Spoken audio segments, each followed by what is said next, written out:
Hi everyone, welcome to Antara squad. So मुझे काफ़ी दिनों से लग रहा था that I should be putting up a video on a little bit of prep talk related to NET exam or any other entrance exam that you people are trying to prepare for. So काफ़ी दिन मुझे ये सारे questions आते रहते हैं, like students keep on repeatedly asking me the same question where they ask me कि ma'am हमारा NET या JRF 10 मार्क्स के लिए, 2 मार्क्स के लिए, 5 मार्क्स के लिए रह गया था, क्या करना चाहिए क्या नहीं। So I have put up all my strategies in front of you people. मैंने बहुत सारे strategy based videos बनाई हैं पहले. I have given you all the links. I have told you every strategy that I knew of. But आज I'm going to talk about one such strategy which I feel I have never spoken of. And I really think that it requires a kind of attention from you people. Now, before I start telling you or giving you a small motivational speech on this, I want to tell you all कि ये not just NET students के लिए important होंगे, it will be important for any person, any students who is preparing for any kind of exam, objective type based exam specifically, because यहाँ पे the thing that I'm going to talk about relates to MCQ based question. So I have made a small list. I will talk about 3 things today. So let me start with the first one. तो काफ़ी students ये होते हैं जिन पे ये बहुत बड़ी misconception होती है दैट मैम अगर हम लोग सिर्फ प्रीवियस ईयर क्वेश्चन सॉल्व करेंगे या सैम्पल क्वेश्चन सॉल्व करेंगे तो हमारा एग्जाम पास हो जाएगा। ये एक बहुत बड़ा मिसकॉन्सेप्शन है guys. Let me tell you, किसी भी फील्ड में, चाहे आप म्यूजिक की बात करें, if you do not have your basics right, तो फिर चाहे आप जितना भी एडवांस्ड क्वेश्चंस देखेंगे आपको सॉल्व नहीं होगा, because all the time your luck might not click. हमेशा ऐसी बात नहीं होगी कि पुराने क्वेश्चन रिपीट हो जाएंगे एग्जाम में। There might be new questions as well. So the thing that I am trying to talk about is that कि चाहे आप कोई भी एग्जाम के लिए अगर अपियर कर रहे हैं, टेक आउट दिस सिलेबस को प्रिंट आउट कीजिए या सिलेबस को लिखिए अपने हैंडराइटिंग में एंड सी कि सिलेबस में क्या है एंड जॉट इट डाउन। ऐसा नहीं है कि सिलेबस में जो भी लिखा है वही आएगा, उसके भी सब पार्ट्स होते हैं जो मेंशन नहीं होती है सिलेबस में। So you have to do that work yourself. For example, अगर सोशल मूवमेंट्स लिखा है, now this social movement is a huge topic in itself. आपको सारे टाइप्स ऑफ सोशल मूवमेंट्स जानने होंगे, उनके थियरीज जानने होंगे, what are the social movements within India या फिर all over the world, the famous social movements. So in this way आप एक ही टॉपिक को ब्रेक कर सकते हैं इनटू सब types and you get to know कि ये topic in itself is so vast. So this is my first request to you people कि अगर आप लोग कोई भी एग्जाम के लिए प्रिपेयर कर रहे हैं, take a basic book.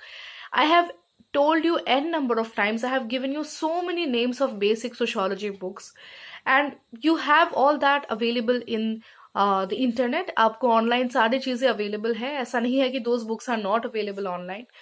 So this is my request to all the students, not even the ones who are very good with your field. For example, आप sociology के हैं या फिर आप development studies के हैं and you have studied this field before, even then you have to go through the basics again, because हमारा human mind है, we tend to forget things. Now no wonder काफी टाइम ऐसा होता है कि बहुत अच्छे स्टूडेंट्स होते हैं सोशियोलॉजी के, बट उनकी नहीं होती है exam crack because they did not brush up on their basics. So this is my first request to all of you कि अभी हमें पता नहीं है एग्जाम कब होगा, क्या नहीं, पोस्टपोन हो सकता है, नहीं हो सकता है, but my whole concern is that कि before you start practising MCQ या फिर अगर आपने एमसीक्यू प्रैक्टिस करना शुरू कर दी है side by side, also make it a habit कि हर दिन में बैठ के you will read about 2 concepts, about 2 authors, 2 thinkers के बारे में पढ़ेंगे, 2 concepts को सीखेंगे। So make it a routine कि हर रोज मैं कुछ ना कुछ सीखूंगी या सीखूंगा। Okay? Right. Now let me come to the second point, which is the most important point that I want to focus on, and I really want all of you to take it seriously because मैंने ये देखा है trend even with my students, as you people know कि मैं Unacademy पे educator हूँ sociology की, UGC net की।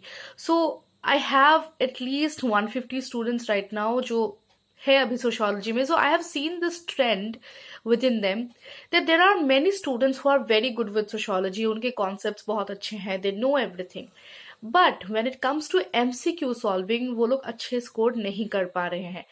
सो a very very big question that you people have to ask yourself, इसका आंसर मैं नहीं दे सकती, because many students ask me कि मैम क्या करे, आप गाइड करें। गाइड तो मैं करूंगी, but you will have to find out your mistake, कि आपकी गलती हो कहाँ रही है। Okay, because I have told my students a lot of times कि मेरी ये प्रॉब्लम होती है कि मैं बहुत जल्दी क्वेश्चन को पढ़ लेती हूँ, आधा पढ़ के ही उसे सॉल्व करने की कोशिश करती हूँ। So I have this problem of herding and jumping to the answer. So I have told my students the same, that I know कि मेरी ये गलती है। So I have identified where my problem is. So in that way आपको भी identify करना है कि आपकी नेट क्यों छूट रही है, या फिर कोई भी एमसीक्यू एग्जाम क्यों छूट रही है। Is it number 1 because your basics are weak, आपकी बेसिक्स वीक है, या फिर नंबर 2 आपने क्वेश्चन ही आधा पढ़ा है, नंबर 3 आप बहुत ही जल्दबाजी करते हैं, you run and jump to the answers, या फिर नंबर 4 आप बहुत स्लो हैं, आपसे नहीं हो पा रहा है क्वेश्चन पेपर खत्म, या फिर द मोस्ट इंपॉर्टेंट वन कि आपकी पेपर 1 बहुत वीक है, जिससे आपकी मार्क्स कवर अप नहीं होती है। So out of these 5 reasons अगर आपको पता चल जाए कि कौन सा आपका वीक पॉइंट है, कहाँ पे आपकी प्रॉब्लम हो रही है, देन यू विल सी बहुत आसान हो जाएगा आपका preparation. Now the very very important thing that I want to talk about is the ratio of accuracy. Now what is it? What is ratio of accuracy? So guys, as you people know कि मैं मेरे channel पे 1000 MCQs करवा रही हूँ।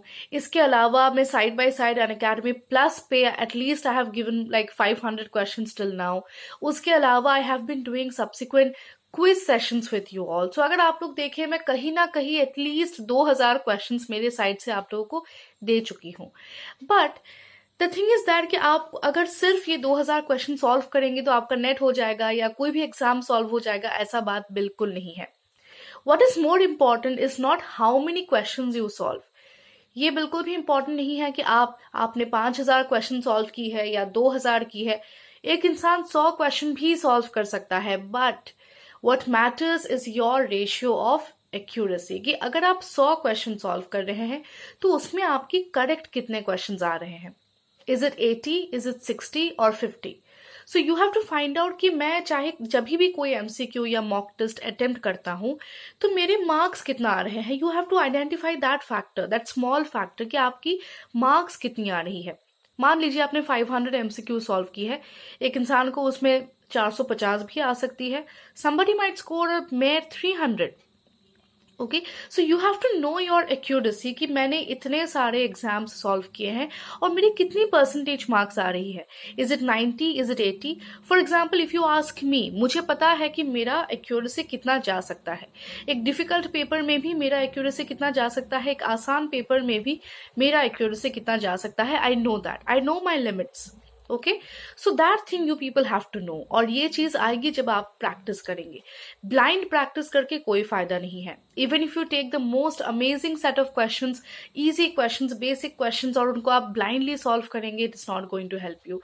You need to have your basics clear. Number 2, you have to go through the syllabus.